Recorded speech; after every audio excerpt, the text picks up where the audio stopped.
मेरी फाइल कहाँ रख दी तुमने? कब से ढूंढ रहा हूँ। नाराज आदित्य की तेज आवाज़ बाहर बैठक तक आ रही थी। सास ससुर को चाय देती अनु भाग कर कमरे में गई। पूरी अलमारी पलटकर बिस्तर पे फैली हुई थी।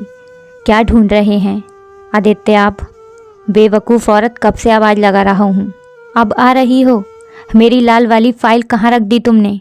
आपने मुझे कब दी? आश्चर्य से अनु बोली। और ये क्या हालत बना दी कमरे की आपने? मुझसे बहस मत करो। फाइल नहीं मिली तो ये सब बाहर फेंक दूंगा। 1 मिनट रुकिए, मैं ढूंढती हूँ। इधर उधर अनु ने नज़र दौड़ाई और बेड के पास ही फाइलों में दबी लाल फाइल मिल गई।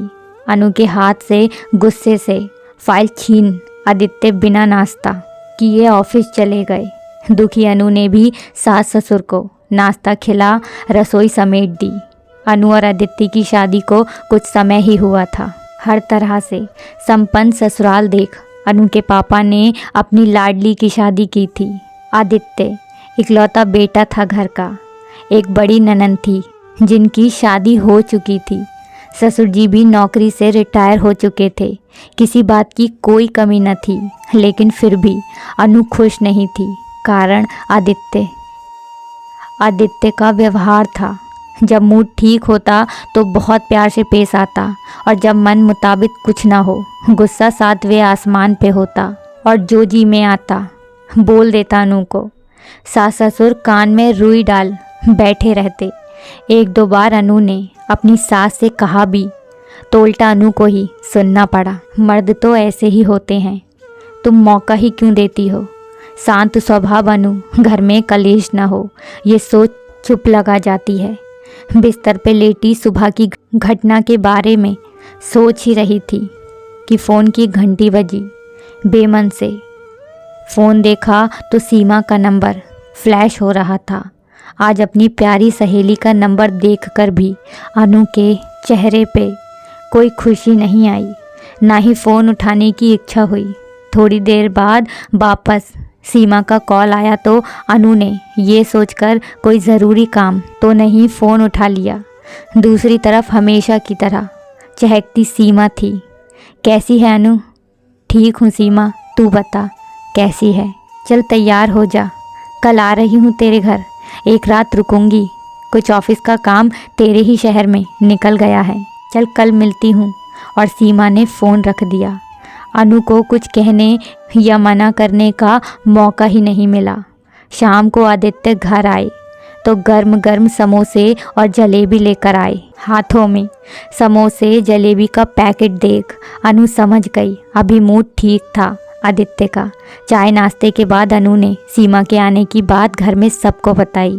मूड अच्छा था तो आदित्य भी अनु की सहेली के आने की खबर सुन खुश हो गए। अरे ये तो अच्छी बात है, आने दो और तुम भी तैयारी कर लो, आखिर पहली बार कोई आ रहा है तुम्हारे मायके से। आदित्य की बात सुन अनु को थोड़ी तसल्ली हुई और खुशी खुशी अपनी सहेली के आने का इंतज़ार करने लगी। अगले दिन सीमा आ गई। चुलबुली और बातूनी सीमा ने पल भर में ही अनु के सास ससुर से घुल मिल गई। जब आदित्य आए तो वो भी बहुत सलीके से मिले सीमा से। अनु भी खुश थी। रात को खाने की सारी तैयारी अनु ने कर ली। टेबल पे खाना लगा दिया और सबको सर्व करने लगी। इतने में ही सब्जी के डोंगे से थोड़ी सब्जी आदित्य के हाथों पे गिर गई। तमीज़ नहीं है खाना सर्व करने की भी, हाथ जला दिया मेरा, आदित्य ने अनु को घूरते हुए तेज़ आवाज़ में कहा। तो अनु बहुत शर्मिंदा हो गई। अनु तो आपकी सहेली तो कहीं से लगती ही नहीं सीमा जी, आप इतनी स्मार्ट और आधुनिक। और अनु को देखिए खाना तक ढंग से सर्व करना नहीं आता। जहाँ सीमा दंग रह गई आदित्य का व्यवहार देख, वहीं सहेली के आगे अपमानित हो अनु की आंखें झलक उठीं। आदित्य को कुछ जवाब दिए बिना ही सीमा ने बेमन से चुपचाप अपना खाना ख़त्म किया और थकान का बहाना कर कमरे में चली गई। रात को सोते समय अनु कमरे में पानी रखने आई तो सीमा ने उसे गले लगा लिया। सहेली के गले लग अनु टूट गई और बिलख बिलख कर रो पड़ी। तू क्यों इतना बर्दाश्त कर रही है? अनु, पढ़ी लिखी हो, गलत का जवाब दो और अपने हक और आत्मसम्मान के लिए खुद लड़ना सीखो। अनु, कहना आसान है सीमा, करना उतना ही मुश्किल। कुछ मुश्किल नहीं है अनु, बस हिम्मत चाहिए सही को सही और गलत को गलत बोलने की। बिना कुछ जवाब दिए अनु वापस चली आई। सुबह सीमा को भी निकलना था।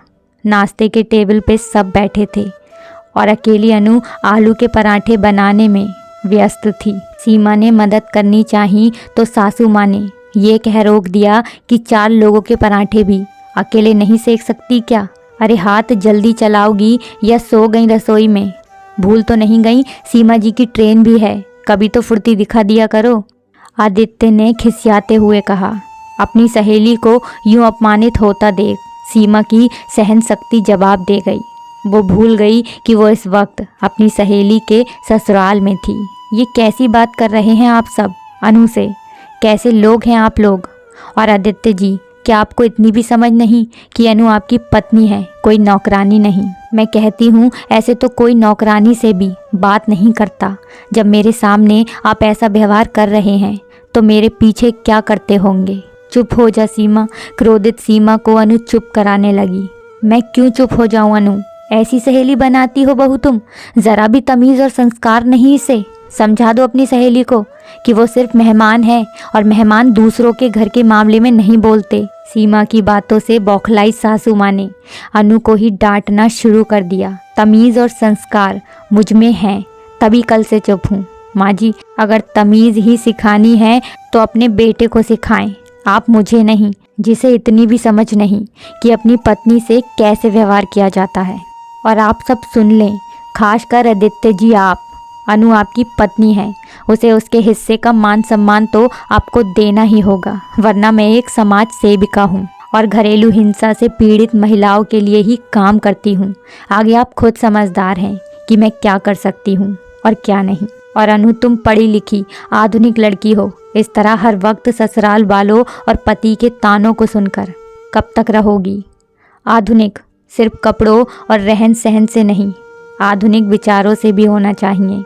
आदित्य जी, अनु आपकी पत्नी है और एक पत्नी का हक होता है पत्नी का मान सम्मान पाना। पत्नी कोई पंचिंग बैग नहीं कि जब चाहा अपना गुस्सा और तनाव उस पर निकाल दिया जाए। सीमा की बात सुन आदित्य बेहद शर्मिंदा हो उठा।